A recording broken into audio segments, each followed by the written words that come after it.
Hello viewers, সবাইকে আসসালামু আলাইকুম। আশা করি সবাই ভালো আছেন। আজ অনেক দিন পর আপনাদের সামনে আমি আসলাম। প্রায় 1 মাসের মতো হবে। 1 মাস পর আপনাদের সাথে দেখা।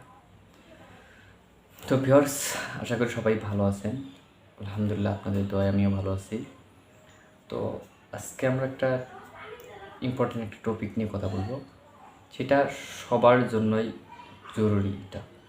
তো অনেকেই কিছু ভুল করে যায়, তো সেগুলো নিয়ে। সেটা হলো আমাদের ফোনের ব্যাটারি, নতুন ব্যাটারি বা নতুন ফোনের চার্জ কীভাবে দিলে আমাদের ব্যাটারিটা বা ফোনটা কীভাবে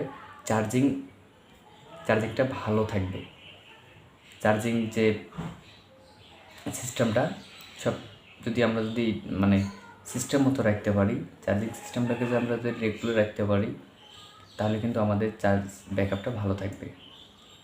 তো একটা ব্যাটারি বা একটা নতুন ফোন কীভাবে আমরা চার্জ দেব, কীভাবে ফোনটা চালাইলে আমাদের ফোনের ব্যাটারিটা লাস্টিং করবে, অনেক দিন যাবে, মেয়াদ ভালো দেবে, চার্জ ব্যাকআপ ভালো দেবে। তো আমরা সেগুলো নিয়েই আমরা কিন্তু কথা বলবো আজকে। তো চলুন ভিউয়ার্স, আমরা শুরু করব। তার আগে বলুন, আমার এই চ্যানেলে যদি আপনি নতুন দর্শক হয়ে থাকেন, অবশ্যই আমার চ্যানেলটি সাবস্ক্রাইব করবেন এবং পাশে থাকা বেল আইকনটি অন করে দেবেন, যাতে আমার নতুন ভিডিও নোটিফিকেশন আপনি পেয়ে যান।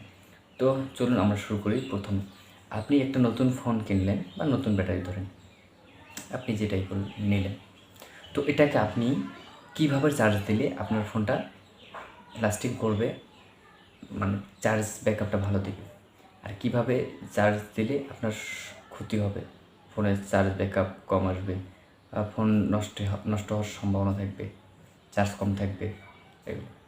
তো আপনারা নতুন ফোন যখন একটা কিনবেন, তো ওখানে আপনি যখন শপ থেকে নিলেন, তখন কিন্তু ওরা বলে দেয় যে আপনার 8 ঘন্টা ব্যাটারিটা বা ফোনটা চার্জ দেবে।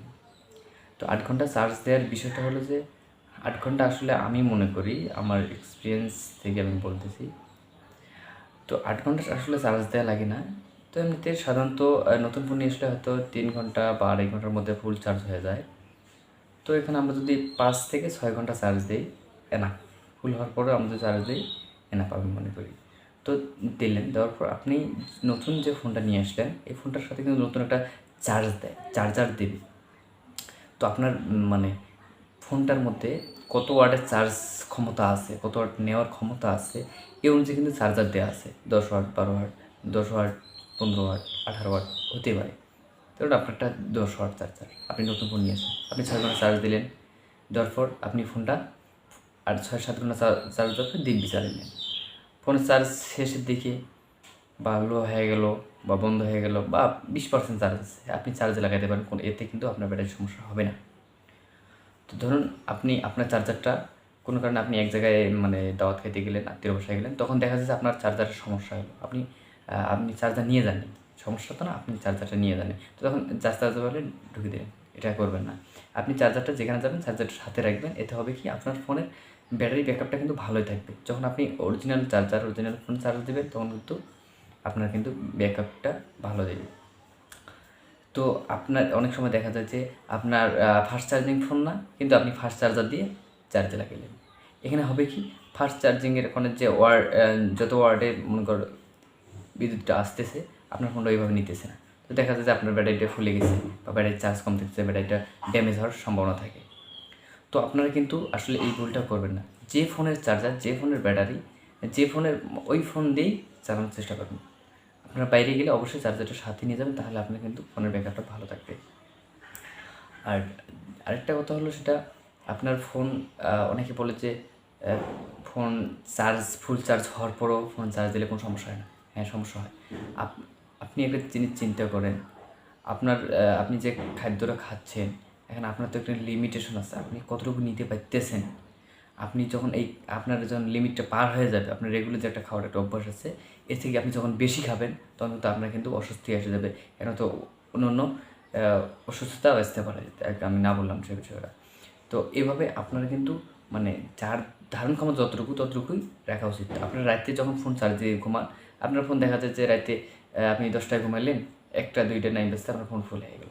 আপনি 6টা-7টার দিকে উঠলেন, 5টার সময় উঠলেন, দেখা যায় 3-4 ঘন্টা আবার ফুল চার্জ হওয়ার পর ব্যাটারিটা লাগা আছে। তো এতে আপনার ব্যাটারিটা কিন্তু ড্যামেজ হওয়ার একটা কিন্তু সম্ভাবনা থাকে না, ড্যামেজ হবেই, এখানে বলে লাভ নেই। তো আপনার ফোনটা সবসময় মানে দিন চার্জ দেওয়ার চেষ্টা করুন, যতক্ষণ আপনি বাসা থাকেন বা যে সময়টা থাকেন ওই সময় ফুল চার্জ করে নেওয়ার চিন্তা ভাবনা করবেন। তো আপনারা কিন্তু অবশ্যই এই ভুলটা করবেন না যে একটা ফোনের চার্জার আর একটা ফোনে চার্জ দেওয়া, এই ভুলটা করবেন না। চেষ্টা করবেন চার্জারটা সঙ্গে নিয়ে যাওয়া। আর আরেকটা বিষয় হলো, আপনার অনেকেই দেখা যায় যে আপনি কারেন্ট নাই, দেখা যায় যদি গ্রাম অঞ্চলে যেটা সমস্যা দেখা যায়, কারেন্ট নেই, আপনি জেনারেটর, যেটা মেশিন দিয়ে যে জেনারেটরগুলো চালানো হয় ওখানে আপনি ফোনটা চার্জ দেন, এতে কিন্তু সমস্যা হয়। বিদ্যুতের একটা যে আমাদের চার্জারের যে একটা ধারণ ক্ষমতা বিদ্যুৎ নেওয়ার জন্য, আর কিন্তু ওই জেনারেটর একই ক্ষমতা কিন্তু একই থাকে, এতে আপনার কিন্তু চার্জারটা একটা ইয়ের মধ্যে পড়ে যায়, একটা ধাক্কার মধ্যে পড়ে যায়, এতে চার্জারটার সমস্যা, চার্জার সমস্যা মানে আপনার ফোনের সমস্যা হয়, ফোনের ব্যাটারি সমস্যা হয়। ওখানে দিচ্ছে যেভাবে দিচ্ছে চার্জার সেভাবে আপনার ফোনে দিচ্ছে, সেটা কিন্তু সহ্য হচ্ছে না ফোনের জন্য। তো এর জন্য আপনারা চেষ্টা করবেন ফোনটাকে, নতুন ফোন, বিশেষ করে নতুন ফোন যারা কেনেন বা নতুন ব্যাটারি কেনেন, ব্যাটারির কথা আমি না বলি, কারণ নতুন ফোন সচরাচর সবাই কেনে, ব্যাটারি এখন কম কেনে মানুষ। তো নতুন ফোন কেনার পরে কিন্তু আপনারা অবশ্যই 8 ঘন্টা চার্জ দেওয়ার পর আপনারা কিন্তু রেগুলার 20% 30% থাকতে আপনার চার্জ দেবেন, তাও রাতে দেবেন না, দিনে দেওয়ার চেষ্টা করবেন। কারণ এভাবে যদি আপনি চার্জ দেন অবশ্যই আপনার ব্যাটারির ব্যাকআপটা ভালো পাবেন। আর তাছাড়া কিন্তু আপনার কিন্তু দেখা যাবে একটা সময় ব্যাটারিটা অনেক দুর্বল হয়ে গেছে, আপনার ফোন নতুন আছে, সব কিছু ঠিক আছে, ব্যাটারিটা দুর্বল হয়ে গেছে। তো আমরা সতর্ক থাকি, সতর্ক থাকলে অবশ্যই আমার যদি একটু যত্নশীল হই জিনিসের প্রতি, অবশ্যই জিনিসটা বেশি দিন লাস্টিং করবে, বেশি দিন চালাতে পারবো। তো এই ছিল আজকের ভিডিও। এই আলোচনাগুলো আসলে মানে হঠাৎ করে আমার মাথায় কাজ করলো যে না, এগুলো আসলে বলা উচিত, কারণ এখানে দেখি অনেকের সমস্যা থাকে, এরকম সমস্যা থাকে, তো আমি একটু বলি, তো মনে হলো তাই আমি ভিডিওটা দিলাম। তো আশা করি আপনাদের ভিডিওটা উপকার আসবে, অবশ্যই উপকার আসলে অবশ্যই ভিডিওটি শেয়ার করবেন, লাইক করবেন, কমেন্ট করবেন এবং সাবস্ক্রাইব করতে অবশ্যই ভুলবেন না। আর পাশে যে বেল আইকনটা আছে সেটা কিন্তু প্রেস করে দেবেন আমার এরকম আরও নতুন নতুন ভিডিও পেতে। তো ধন্যবাদ, সবাই ভালো থাকবেন, সুস্থ থাকবেন, আল্লাহ হাফেজ।